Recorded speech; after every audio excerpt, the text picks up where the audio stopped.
Hi అందరికీ. ఎవరైతే SSC GD exam రాయడానికి వెళ్తున్నారో వాళ్ళందరికీ ముందుగా ఆల్ ద బెస్ట్. ఎగ్జామ్ సెంటర్కి వెళ్ళే ముందు మీరు ఏ డాక్యుమెంట్స్ తీసుకెళ్ళాలి, ఎగ్జామ్ సెంటర్లో ఏ స్ట్రాటజీ ప్లే చేసి మనం ఎగ్జామ్ అనేది పీస్ఫుల్గా కంప్లీట్ చేయాలి, ఎగ్జామ్లో మీకు మానిటర్ పైన క్వశ్చన్స్ అనేది ఏ విధంగా కనిపిస్తుంది, అట్లాగే ఒక క్వశ్చన్ ఇచ్చినప్పుడు దాన్ని ఎన్ని విధాలుగా సాల్వ్ చేయాలనే దాని గురించి ఈ వీడియోలో నేను పూర్తిగా ఎక్స్ప్లెయిన్ చేస్తాను. వీడియో లాస్ట్ వరకు చూడండి. ఎందుకంటే మనం ఒక్క మార్కు మిస్ అయినా కూడా మనం ఏదైతే ఫస్ట్ ప్రిఫరెన్స్ పెట్టి ఒక పారామిలిటరీ ఫోర్స్ అనేది ఎంచుకున్నామో అది కాకుండా వేరే దాంట్లోకి వెళ్ళిపోయే ఛాన్స్ ఉంటుంది. ఎందుకంటే మనం ఒక 5, 6, 7 ప్రిఫరెన్స్ అనేది ఇచ్చి ఉంటాము. అందులో మనకు నచ్చిన ఫోర్స్ కాకుండా ఒక్క మార్కు మిస్ అయినా కూడా వేరే ఫోర్స్లోకి వెళ్ళే ఛాన్స్ ఉంటుంది. అందుకనే వీడియో అనేది లాస్ట్ వరకు చూడండి, స్కిప్ చేయకుండా. మనం ఫస్ట్ అడ్మిట్ కార్డ్స్ అనేది డౌన్లోడ్ చేసుకున్నాం. అడ్మిట్ కార్డ్స్లో మనకి ఏదైతే మెన్షన్ చేసారో వాటిని పూర్తిగా తీసుకెళ్లాల్సి ఉంటుంది. లాస్ట్ టైం అయితే ఆధార్ కార్డ్, అడ్మిట్ కార్డ్, అట్లాగే పాస్పోర్ట్ సైజ్ ఫోటో అనేది తీసుకెళ్ళినాం. ఈసారి కూడా మ్యాక్సిమం అవే ఉంటాయి. ఒకసారి ఇప్పుడు ఏదైతే డౌన్లోడ్ చేసుకుంటారో అందులో ఒకసారి క్లియర్గా చెక్ చేయండి.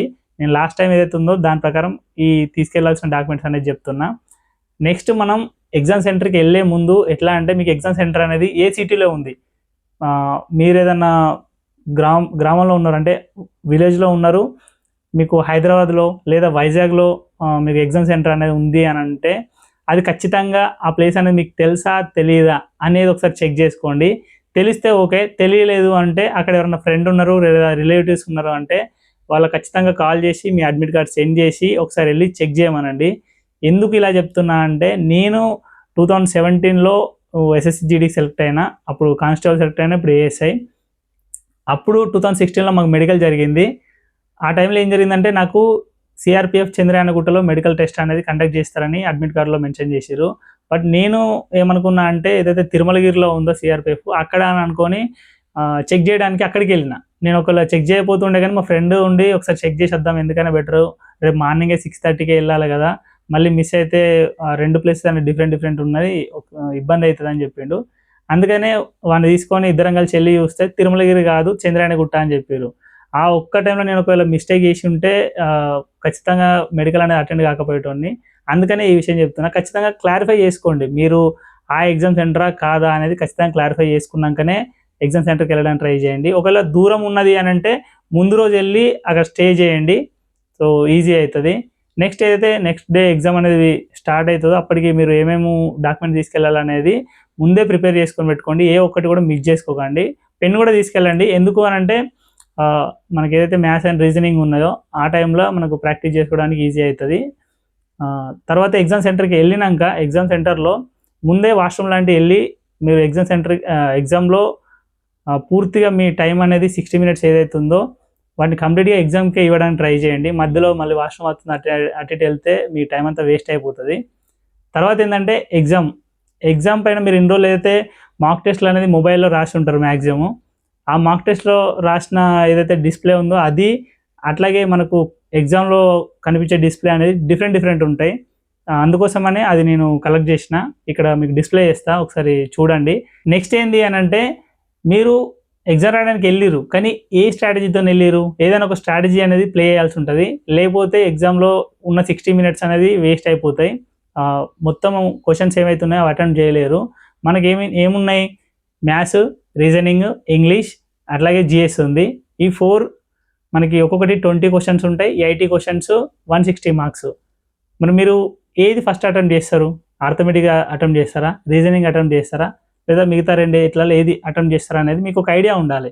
లేదు అని అంటే మీరు ఫస్టే ఆర్థమెటిక్ తీసుకున్నారు, ఫర్ ఎగ్జాంపుల్ చెప్తున్నా, ఫస్టే ఆర్థమెటిక్ తీసుకున్నారు, నేను కొంచెం మ్యాథ్స్లో మీడియం స్టూడెంట్ అయినా కూడా మ్యాథ్స్లో టైం అనేది ఎక్కువ వేస్ట్ చేయడానికి ఛాన్స్ ఉంటుంది. ఎందుకంటే తర్వాత ఉన్న క్వశ్చన్లలో ఈజీ క్వశ్చన్స్, మీకు వచ్చిన క్వశ్చన్స్ ఉన్నా కూడా చేయడానికి టైం ఉండదు. సో అందుకనే మీరు ఏం చేయాలి అని అంటే ఫస్ట్ జిఎస్, తర్వాత ఇంగ్లీషు, తర్వాత రీజనింగ్, తర్వాత ఆర్థమెటిక్. ఇలా అంటే నేను తీసుకున్నప్పుడు ఇట్లా తీసుకున్నా. మీ ఇంట్రెస్ట్ని బట్టి మీరు ఒకవేళ చేయగలుగుతా అంటే ఆర్థమెటిక్గా తీసుకోండి ఫస్ట్. లేదు అని అంటే మిగతా ఇవి అయితే ఈజీ ఉన్నాయో వీటిని తీసుకుంటే బెస్ట్. మళ్ళీ ఏంటంటే టైం ఏదైతే 60 మినిట్స్ ఉందో ఆ టైంని మీరు డివైడ్ చేసుకోవాలి. 60 మినిట్స్ 4 సెక్షన్స్, ఒక్కొక్క సెక్షన్కి 15 మినిట్స్ లాగా అట్లా డివైడ్ చేసుకొని ఈ 15 మినిట్స్ నేను జిఎస్కి ఇవ్వాలి, 15 మినిట్స్ ఇంగ్లీష్కి ఇవ్వాలని కాకుండా ఈ 2 ఏదైతే ఇంగ్లీష్ అండ్ జిఎస్ జస్ట్ చదువుకుంటే మనం ఆన్సర్ పెట్టుకుంటూ వెళ్ళిపోవడం కాబట్టి వీటికి తక్కువ టైం ఇవ్వండి. 2 ఏదైతే సెక్షన్స్ ఉన్నాయో వాటిని 15 మినిట్స్లో కంప్లీట్ చేయడానికి ట్రై చేసి మిగతా 2కి రీజనింగ్ అండ్ ఆర్థమెటిక్కి మీరు 45 మినిట్స్ మిగులుతుంది కాబట్టి 45 మినిట్స్ చేయడానికి ట్రై చేయండి. తక్కువలో 40 మినిట్స్లో కంప్లీట్ చేస్తే లాస్ట్ 5 మినిట్స్లో ఒకసారి చెక్ చేసుకొని మనం రివ్యూ పెట్టడానికి కూడా ఇందులో ఆప్షన్ ఉంది. ఆ రివ్యూలో ఏదైనా చేసేటట్టు ఉన్నది అని అంటే అవి చేసుకుంటే బెటర్. నెక్స్ట్ ఏంటి అని అంటే ఒక క్వశ్చన్ ఇచ్చినప్పుడు దాన్ని ఎట్లా సాల్వ్ చేయాలి అనేది మీకు ఐడియా ఉండాలి. ఎట్లా క్వశ్చన్లో ఫస్ట్ మీరు నార్మల్గా ఏం చేస్తారు, వచ్చిన క్వశ్చన్ ఫస్ట్ టిక్ చేస్తారు. రాని క్వశ్చన్ దగ్గర అసలే ఆగద్దు, ఎందుకంటే 60 మినిట్ టైం ఉంది కాబట్టి. రాని క్వశ్చన్ దగ్గర ఆగిరు అని అంటే మిగతా తర్వాత ఏదైతే వచ్చే క్వశ్చన్స్ ఉన్నాయో అవన్నీ మిస్ అయిపోతారు. అందుకని ఏదైతే వచ్చిరో దాన్ని పెట్టేయండి. రాని క్వశ్చన్ని మార్క్ రివ్యూ అని ఉంటుంది, దాన్ని టిక్ చేసి ముందుకు వెళ్ళిపోతూ ఉండండి. తర్వాత లాస్ట్లో టైం మిగిలితే మళ్ళీ అక్కడికి రావచ్చు. ఇంకోటి ఏంటి అని అంటే వచ్చిన దాన్ని టిక్ చేసినాం, 50-50 ఛాన్సెస్ ఉంటాయి కొన్నిటికి. అంటే 4 ఆప్షన్లల్లో 2 ఆప్షన్స్ అయితే తప్పు, మిగతా 2 ఆప్షన్లలోనే ఆన్సర్ ఉంది అని మీకు ఖచ్చితంగా అనిపించింది అని అంటే ఆ క్వశ్చన్ కూడా అటెంప్ట్ చేయడానికి ట్రై చేయండి ఖచ్చితంగా. ఎందుకనంటే ఒక్కొక్క మార్క్ తోటి మనకు జాబ్ మిస్ అయ్యే ఛాన్సెస్ అనేది చాలా ఎక్కువ ఉంటాయి. మళ్ళీ ఇంకోటి ఏంటి అని అంటే లాస్ట్ టైం తెలంగాణ అండ్ ఆంధ్రాలో మనకి 90, 100 ఇట్లా వచ్చిన వాళ్ళకి కూడా జాబ్స్ వచ్చినాయి. కట్ ఆఫ్ అనేది చాలా తక్కువ ఉండే. సో నేను నా టార్గెట్ అనేది జస్ట్ 120, 150 పెట్టుకొని వెళ్తా, 115 పెట్టుకొని వెళ్తా అని అనుకుంటే అది చాలా రాంగ్ అవుతుంది. ఎందుకంటే ఈసారి కట్ ఆఫ్ అనేది పెరిగే ఛాన్సెస్ ఉంటాయి కదా, లాస్ట్ టైం ఉన్నట్టే ఉండే కదా. సో అందుకనే మీరు మ్యాక్సిమం 160లో కనీసం 130+ తెచ్చుకోవడానికి ట్రై చేయండి. మీ మ్యాక్సిమం అయితే మీ 100% మీరు ఇవ్వడానికైతే ట్రై చేయండి, అది నేను చెప్తున్నా. నెక్స్ట్ ఏంటి అని అంటే ఒక ఎగ్జాంపుల్తో చెప్తా. ఫర్ ఎగ్జాంపుల్ మీకు ఒక క్వశ్చన్ వచ్చింది, ఏది విచ్ ఈజ్ డివిజబుల్ బై 9 అని వచ్చి 4 ఆప్షన్స్ ఇచ్చారు. ఈ 4 ఆప్షన్లు ఎట్లున్నాయి అని అంటే ఫస్ట్ ఆప్షన్ ఇట్లా, సెకండ్ ఆప్షన్ ఇట్లా, థర్డ్ ఆప్షన్ ఇట్లా, ఫోర్త్ ఆప్షన్ ఇట్లా. ఎవరైతే 9 డివిజబిలిటీ రూల్ తెలిసి తొందరగా చేయగలుగుతామని అనుకుంటే ఆ క్వశ్చన్ దగ్గర ఆగండి. లేదు నాకు 9 డివిజబిలిటీ రూల్ తెలియదు, నేను ఆప్షన్స్ తోటి ఈ ఆన్సర్ని సాల్వ్ చేద్దామని అనుకుంటే లాస్ట్లో టైం ఏదైతే మిగులుతుందో ఆ టైంలో దీన్ని పూర్తిగా కంప్లీట్ చేయడానికి ట్రై చేయండి. లేదు నేను ఒక్కొక్క ఆప్షన్ని చెక్ చేస్తా, 9తోని ఇది డివైడ్ అవుతుందా కాదా అని ప్రతి ఒక్కదాన్ని చెక్ చేస్తా అంటే 1 మినిట్లో కంప్లీట్ చేయాల్సింది కనీసం 4-5 మినిట్స్ పడుతుంది. సో అందుకని ఇక టైం వేస్ట్ అవుతుంది.